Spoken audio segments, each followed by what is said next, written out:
తెలంగాణలో 4 కలెక్టర్లు 9 మంది ఎస్పీలు 4 పోలీస్ కమిషనర్లని కేంద్ర ఎన్నికల సంఘం బదిలీ చేసింది. Hyderabad CP CV Anand, Warangal CP Ranganath, Nizamabad CP సత్యనారాయణను బదిలీ చేశారు. ఖమ్మం సిపి విష్ణువారియర్ కూడా బదిలీ అయ్యారు. ఒక్కో అధికారి స్థానంలో 3 పేర్లతో కేంద్ర ఎన్నికల సంఘానికి జాబితా పంపాలని ఆదేశాలు వచ్చాయి. రేపు 5 గంటల్లోగా జాబితా విడుదల చేయాలని ఆదేశాలు ఇచ్చారు. అమిత్ షా సారీ చెప్పాల్సిందే అన్నారు కేటీఆర్. గిరిజన యూనివర్సిటీ ఏర్పాటు కోసం రాష్ట్ర ప్రభుత్వం స్థలం ఇచ్చి 5 ఏళ్లైందన్నారు కేటీఆర్. అబద్దాలు చెప్పిన అమిత్ షా తెలంగాణ ప్రభుత్వానికి క్షమాపణ చెప్పాలని కేటీఆర్ డిమాండ్ చేశారు. కాంగ్రెస్ నేత బిల్యా నాయక్ తమ పార్టీలో చేరిన సందర్భంగా ఆయన ఈ వ్యాఖ్యలు చేశారు. కాంగ్రెస్ పాలనలో కరెంటు సమస్యలతో ఇబ్బందులు పడ్డామని, దశాబ్దాలుగా ఉన్న సమస్యలను కేసీఆర్ పరిష్కరించారని కేటీఆర్ గుర్తు చేశారు. కేటీఆర్ స్థాయిని మించి మాట్లాడుతున్నారని బీజేపీ ఎంపీ లక్ష్మణ్ విమర్శించారు. రాష్ట్రంలో బీఆర్ఎస్ వ్యతిరేక పవనాలు వీస్తున్నాయని చెప్పారు ఆయన. కాంగ్రెస్, బీఆర్ఎస్, ఎంఐఎంవి అవకాశవాద రాజకీయాలన్నారు. నోటిఫికేషన్ లోపే మేనిఫెస్టో ఛార్జిషీట్ విడుదల చేస్తామని లక్ష్మణ్ వివరించారు. అభ్యర్థులను ప్రకటించడంలో తాము వెనుకబడలేదని, పార్టీ వీడతారనే భయంతోనే బీఆర్ఎస్ ముందే అభ్యర్థులను ప్రకటించిందని సీఎల్పీ నేత భట్టి విక్రమార్క చెప్పారు. వామపక్షాలతో పొత్తులపై ప్రాథమిక చర్చలు పూర్తయ్యాయని చెప్పారు. సరైన సమయంలో అభ్యర్థులను ప్రకటిస్తామన్నారు. పొంగులేటి, తుమ్మల పోటీ చేసే స్థానాలపై, మిగతా సీట్లపై కూడా త్వరలోనే స్పష్టత వస్తుందని చెప్పారు భట్టి విక్రమార్క. జనగామలో పల్లా రాజేశ్వర్ రెడ్డికి పూర్తి మద్దతు ప్రకటించారు ఎమ్మెల్యే ముత్తిరెడ్డి యాదగిరి రెడ్డి. పల్లాను 1,00,000 ఓట్ల మెజారిటీతో గెలిపిస్తానని హామీ ఇచ్చారు. ఈ సందర్భంగా ముత్తిరెడ్డికి కాళ్లకు నమస్కారం చేశారు పల్లా రాజేశ్వర్ రెడ్డి. వారిద్దరూ చేతులు కలిపారు. ముత్తిరెడ్డి పల్లాను చూసి దట్ ఈజ్ బీఆర్ఎస్ అన్నారు మంత్రి హరీష్ రావు. ఇలాంటి పరిస్థితి కాంగ్రెస్ లో ఉంటుందా అని ప్రశ్నించారు. మేనిఫెస్టోకి తుదిరూపం ఇవ్వడంపై దృష్టి పెట్టింది హస్తం పార్టీ. గాంధీభవన్లో కాంగ్రెస్ మేనిఫెస్టో కమిటీ సమావేశమైంది. కమిటీ అధ్యక్షుడు శ్రీధర్ బాబు వివిధ వర్గాల అభిప్రాయాలు తీసుకుంటున్నారు. తెలంగాణలో స్పీడ్ పెంచింది బీజేపీ పార్టీ. మొదటి జాబితాపై కసరత్తు మొదలుపెట్టింది. 3 విడతల్లో జాబితా విడుదల చేయాలని నిర్ణయించారు. 15న మొదటి జాబితాను ప్రకటించనున్నారు. వరుస బహిరంగ సభలకు ప్లాన్ చేస్తోంది కమలదళం. కాంగ్రెస్ టికెట్ల గొడవ మొదలటంతో సీనియర్ నేత జానారెడ్డి అధ్యక్షతన ఫోర్మిన్ కమిటీ భేటీ అయింది. మాణిక్రావు ఠాక్రే, దీపాదాస్ మున్షి, మీనాక్షి నటరాజన్ పాల్గొన్నారు. అభ్యర్థుల ప్రకటన తర్వాత నష్ట నివారణ చర్యలపై సమాలోచన జరిపారు. తెలంగాణలో అధికారంలోకి రాగానే గిరిజనులకు 10% రిజర్వేషన్లు కల్పిస్తామన్నారు కేంద్ర మంత్రి, రాష్ట్ర బీజేపీ అధ్యక్షుడు కిషన్ రెడ్డి. ములుగు జిల్లాలోని సమ్మక్క సారలమ్మల గద్దెలను దర్శించుకున్నారు బీజేపీ నేతలు. లోకేష్ పై 2వ రోజున కూడా ప్రశ్నల వర్షం కురిపించారు. ఇక చంద్రబాబుకు తాత్కాలిక రిలీఫ్. అటు పురంధేశ్వరిపై సజ్జల రామకృష్ణారెడ్డి తీవ్ర వ్యాఖ్యలు చేశారు. ఇలాంటి టాప్ 9 ఆంధ్ర పాలిటిక్స్ ఇప్పుడు చూద్దాం. ఇన్నర్ రింగ్ రోడ్డు కేసు దర్యాప్తులో భాగంగా 2వ రోజున నారా లోకేష్ ని సిఐడి 6 గంటల పాటు విచారించింది. నిన్నటి ప్రశ్నలే మళ్లీ ఈ రోజు కూడా అడిగారని, దాదాపు 47 ప్రశ్నలు అడిగినట్టు చెప్పారు లోకేష్. కొత్తగా ఎలాంటి ఆధారాలు తనకు చూపించలేదని, తన తల్లి భువనేశ్వరి ఐటీ రిటర్న్స్ చూపించారని చెప్పారు లోకేష్. భువనేశ్వరి ఐటీ రిటర్న్స్ మీకెలా వచ్చాయని లోకేష్ అడిగినట్టుగా తెలుస్తోంది. లోకేష్ వల్లే టీడీపీ సర్వనాశనమైందని, ఈ విషయాన్ని టీడీపీ నేతలు ఇప్పటికైనా తెలుసుకోవాలన్నారు మంత్రి అంబటి రాంబాబు. తండ్రి కొడుకులు వేల కోట్లు దోచుకున్నారని ఆరోపించారు. ఆధారాలున్నాయి కాబట్టే బాబును అరెస్ట్ చేశారని చెప్పారు అంబటి. టీడీపీని కాపాడటం ఎవరి తరం కాదన్నారు. ఏపీ హైకోర్టులో చంద్రబాబుకు 2 కేసుల్లో తాత్కాలిక ఊరట లభించింది. ఇన్నర్ రింగ్ రోడ్డు కేసులో చంద్రబాబుకు మధ్యంతర ముందస్తు బెయిల్ మంజూరైంది. అంగళ్ల కేసులో రేపటి వరకు ఆయన్ను అరెస్ట్ చేయదని ధర్మాసనం ఆదేశించింది. ఇక ఐఆర్ఆర్ కేసులో సోమవారం వరకు టీడీపీ అధినేతను అరెస్టు చేయదని హైకోర్టు ఆదేశించింది. అటు పీటీ వారెంట్పై హైకోర్టు స్టే విధించింది. పురంధేశ్వరి పేరుకే బీజేపీ నాయకురాలని, ప్రస్తుతం టీడీపీ అధ్యక్షురాలిగా పనిచేస్తున్నారని వైసీపీ ప్రధాన కార్యదర్శి సజ్జల రామకృష్ణారెడ్డి తీవ్ర విమర్శలు చేశారు. బీజేపీ అధ్యక్షురాలిగా ఉండి టీడీపీ కోసం పనిచేస్తున్నారని ఆరోపించారు సజ్జల.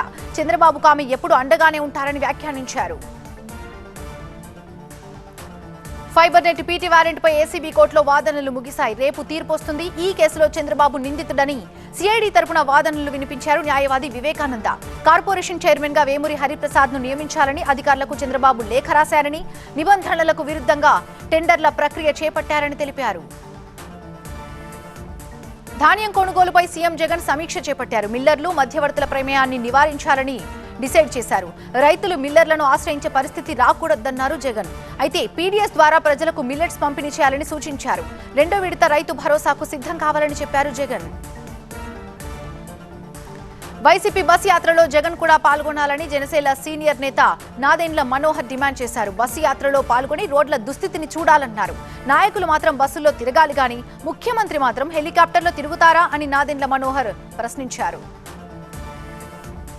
సామర్లకోటలో రేపటి ఏపీ సీఎం జగన్ పర్యటన కోసం అధికారులు ఇప్పటికే అన్ని ఏర్పాట్లు ముమ్మరం చేశారు. ఈటీసీ లేఅవుట్ లో సామూహిక గృహప్రవేశ కార్యక్రమానికి సీఎం వస్తున్న నేపథ్యంలో ఏర్పాట్లు ఘనంగా చేస్తున్నారు. ప్రభుత్వ కళాశాల మైదానంలో ఏర్పాటు చేసే బహిరంగ సభలో సీఎం ప్రసంగిస్తారు. సీట్ల విషయంలో కార్యకర్తలకు సందేహాలు అక్కర్లేదని, అవసరమైన చోట సర్దుబాటు చేస్తామని టీడీపీ నేత గోరంట్ల బుచ్చయ్య చౌదరి చెప్పారు.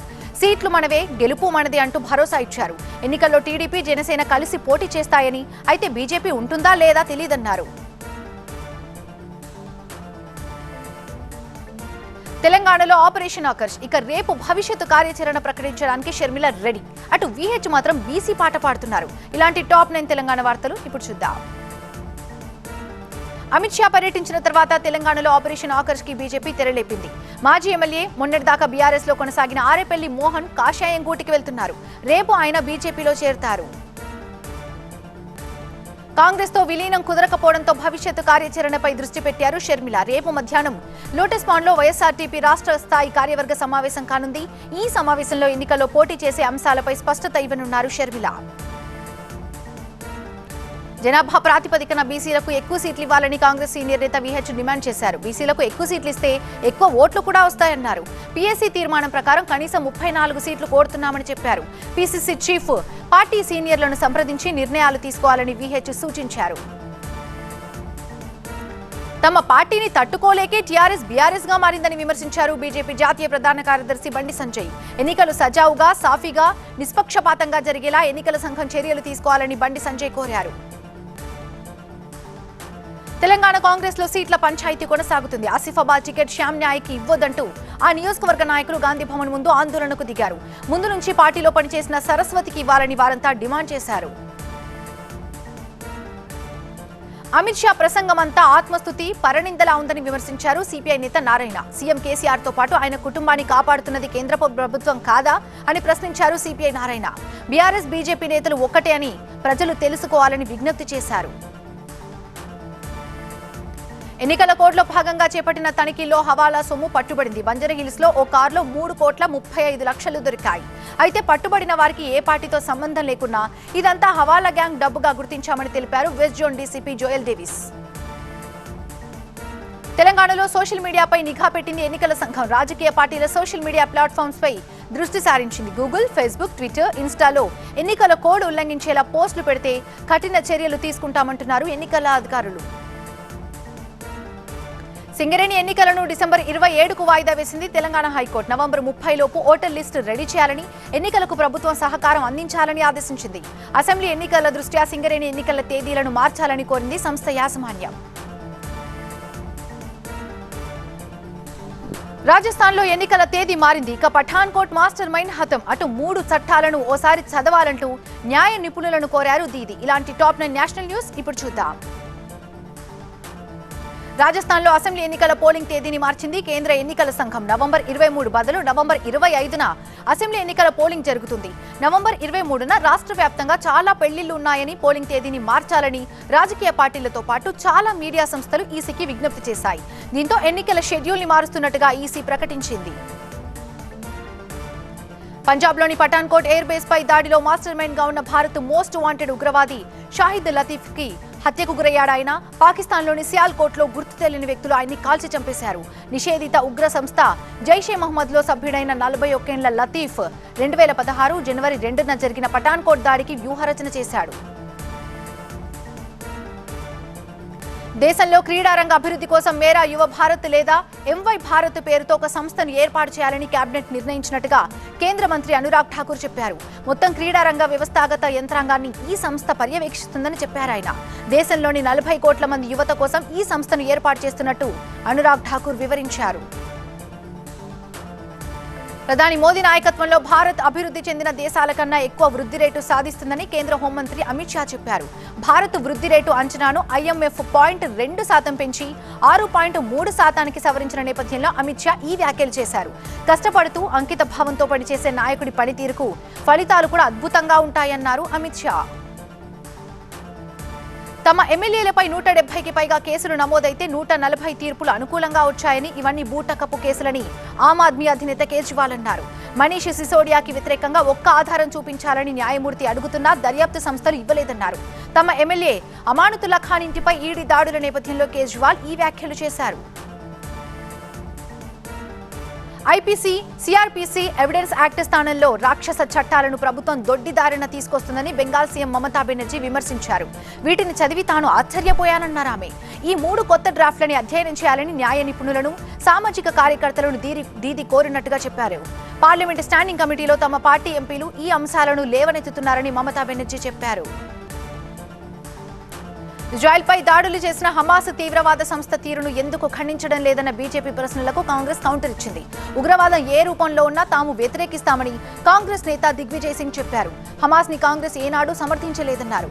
అయితే ఇజ్రాయెల్, హమాస్ చర్చించుకుని సమస్యకు పరిష్కారం కనుగొనాలని దిగ్విజయ్ సింగ్ చెప్పారు. రాజస్థాన్లో ఎన్నికల ప్రచారం హింసాత్మకంగా మారింది. బీజేపీ అభ్యర్థి దేవిజీ పటేల్ కారుపై దాడి జరిగింది. సంచోర్ ప్రాంతంలో కొందరు యువకులు ఆమె వాహనాన్ని అడ్డుకున్నారు, దాడికి దిగారు. ఇందులో దేవిజీ పటేల్ కారు అద్దాలు పగిలిపోయాయి. కావేరీ జలాల కోసం తమిళనాడులో, కర్ణాటకలో పోటాపోటీగా నిరసనలు కొనసాగాయి. కర్ణాటక వెంటనే కావేరీ జలాలను విడుదల చేయాలంటూ తమిళనాడులోని తంజావూరు జిల్లాలో బంద్ పాటించారు. చెన్నైలో లాయర్లు నిరసన చేపట్టారు. ఇక కన్నడ రక్షణ వేదిక కార్యకర్తలు బెంగళూరులో రాజ్ భవన్ ను ముట్టడించేందుకు ప్రయత్నించారు. పోలీసులు వాళ్ళని అడ్డుకున్నారు. పాడేరు ఏజెన్సీలో గంజాయి సాగుపై హైటెక్ నిఘా. ఇక ఒక ఊర్లో పాము కాట్లకు గురైన 30 మంది. అల్లూరు జిల్లాలో ఆగని డోలి కష్టాలు. ఇలాంటి టాప్ 9 పల్లె వార్తలు ఇప్పుడు చూద్దాం. అల్లూరు జిల్లా పాడేరు ఏజెన్సీలో గంజాయి సాగుపై డ్రోన్లతో నిఘా పెట్టారు పోలీసులు. కొండల మాటన లోయల్లో 8 చోట్ల గంజాయి సాగు చేస్తున్నట్టుగా గుర్తించారు. పాడేరు, హుకుంపేట మండలాల్లో 9 మందిపై కేసులు నమోదు చేసి అరెస్ట్ చేశారు. జీవితాల్ని నాశనం చేసే గంజాయి పంటకు గిరిజనులు దూరంగా ఉండాలని పోలీసులు సూచించారు. కోనార్క్ ఎక్స్ప్రెస్ లో భారీ ఎత్తున గంజాయిని తరలిస్తున్న ముఠాను పట్టుకున్నారు. ఎక్సైజ్ టాస్క్ ఫోర్స్, సివిల్ పోలీసులు పెద్ద ఎత్తున తనిఖీలు జరిపారు. ఈ తనిఖీల్లో 8 లక్షల రూపాయల విలువైన సుమారు 40 గంజాయి ప్యాకెట్స్ ని పట్టుకున్నట్టు సమాచారం. అయితే ఈ అంశంపై మీడియాకు ఎలాంటి స్పష్టత ఇవ్వలేదు ఎక్సైజ్ టాస్క్ ఫోర్స్ అధికారులు. ఒకటో రెండో కాదు, ఏకంగా 30 మంది నెల రోజుల వ్యవధిలో పాము కాటుకు గురయ్యారు ఆ గ్రామంలో. వీరిలో 3 చనిపోయారు. వశిష్ఠ వైనతేయ నది తీరంలోని రాజోలు దీవిలో విషసర్పాలు గుట్టలు గుట్టలుగా పెరిగిపోయాయి. గ్రామంలో పేరుకుపోయిన చెత్తా చెదారం తొలగించకపోవడమే ఈ సమస్యకు ప్రధాన కారణమంటున్నారు అక్కడి గ్రామ ప్రజలు. అల్లూరు జిల్లాలో గిరిజనులకు డోలి మూతలు తప్పటం లేదు. పెదబయలు మండలం సాలిబూరులో గొల్లోరి ప్రిస్కిల్లా అనే గిరిజనుడు టైఫాయిడ్తో తీవ్ర అస్వస్థకు గురయ్యాడు. ఆసుపత్రికి తీసుకెళ్లేందుకు రోడ్డు సదుపాయం లేక 6 కిలోమీటర్లు డోలి మోశారు.